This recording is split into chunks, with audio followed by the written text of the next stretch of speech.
I think one of those things that for me that I sort of saw that like was really intriguing was in that year 2006 where you won the Ironman Pro. You also went and won. I think it was like a championship in the Skeda Racing Championship in Lancaster. Yeah, That was in the same year? So you won the Ironman Pro 2006, and then you went and yeah. won Because drag racing. The year before, I got third in the championship drag racing and rookie of the year. And then I figured, because like the year before, I was sort of missing some races to do contests. I figured, one day if I work out 06, work my training around, dieting and that. So a few of the races, I had to take my diet food to the racetrack and try to do every race. Because it's like any car race, it's based on points, the more you do. So, yeah, I did really well in 06 and ended up winning the championship drag racing as well as winning the bodybuilding and that. So, yeah, it was. I imagine there would have been a lot of adrenaline on those days, and oh yeah, fun. And everything. Lose a lot of water some days too when it's really hot. You got the 5-layer fire suit on, sitting in the dragster in the sun. And so, I guess, how did you get into the drag racing? Because I understand you met, I think it was like Rod Fuller or something at one of the Olympics. Yeah, Rod. He was a fan of mine. But before that, I used to do circle track, like on the circle track, similar to NASCAR and road racing, and did okay. That won a few races. That, and then Rod Fuller come up to me at an expo. He goes, "Hi, I'm a fan," and blah. We got talking.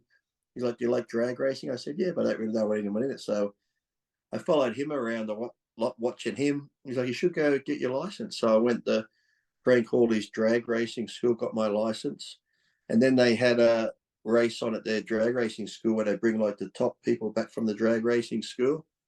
Ended up winning that my first time out racing, and then just went from there and I started racing with one of the guys, Tom Bayer.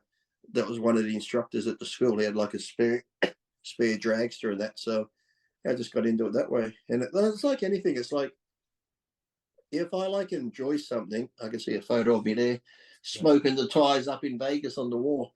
But it's like, if I like something, so we can see it slightly. You can. Hold on. I'll take it over here. Hold on. Let me move. Can you see it? Oh yeah, yep. That's sick. Is that like an illustration or a? No, it's an actual photo. It's like in the Valvoline dragster. Oh, yeah. It's probably a reflection, could be fucking up a bit, but now the camera's fingers are falling. And there was my rookie of the year plaque here. Wow, yeah. And but yeah, my Hall of Fame from NABBA up there. Your whole room, yeah, but I always find like room's fucking covered. I sold all my trophies, and that's when like Sean Ray's like, Lee must be doing bad financially, but all my trophies, like I got my racing ones, but all my bodybuilding ones were like, I remember what I did on stage and that, and every time I moved, they would be in boxes, they get broken.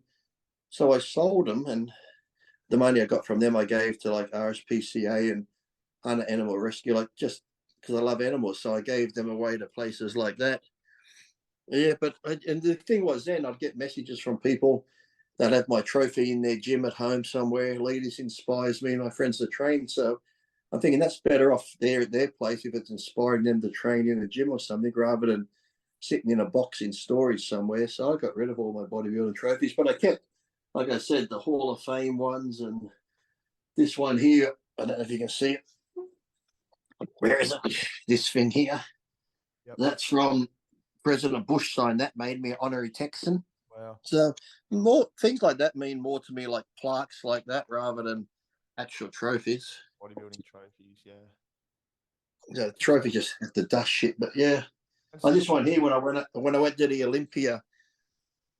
I get, because I support the police a lot too. I get called racist because of that, because what the media in America defund the police. I went over there and I got this award. Probably can't read.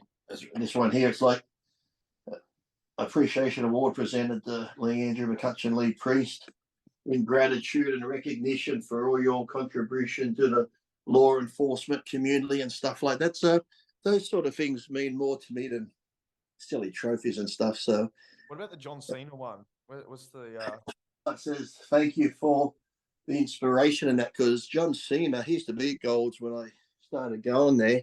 Oh, yeah, but he did an interview. I think it was in Iron Man or something.